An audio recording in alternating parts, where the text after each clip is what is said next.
একটি বাচ্চা ছেলে একদিন তার বাবাকে প্রশ্ন করলো, বাবা, সফলতা আসলে কি? তখন বাবা ছেলেকে নিয়ে মাঠে ঘুড়ি ওড়াতে গেলেন। বাবা ঘুড়ি ওড়াতে লাগলেন। ছেলেটি মনোযোগ দিয়ে ঘুড়ি ওড়ানো দেখছে।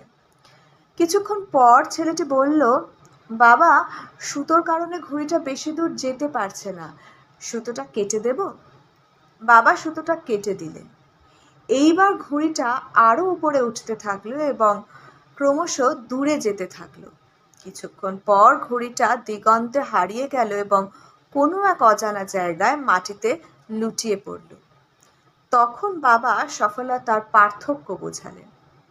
আমরা যে উপরে উঠতে চাইছি তা কিছু রীতিনীতি দ্বারা বাধা প্রাপ্ত হচ্ছে, যেমন সংসার, সমাজ, পরিবার ইত্যাদি।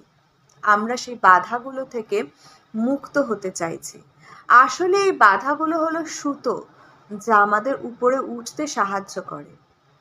নিজেকে যদি উপরে উঠতে দিতে চাও, তবে এই সুতোর সাথে সম্পর্ক বিচ্ছিন্ন করা যাবে না। আত্মীয় স্বজন, পরিবার, সমাজকে সঙ্গে নিয়েই নিজের লক্ষ্যে ধীরে ধীরে এগিয়ে যেতে হবে। যদি লক্ষ্যে পৌঁছানোর পথে অনেক বাধা বিপত্তি আসে, তবে সেই বাধাগুলোর অনেকাংশই আপনার সুতো মানে আপনার পরিবার শোষণ করে নেবে।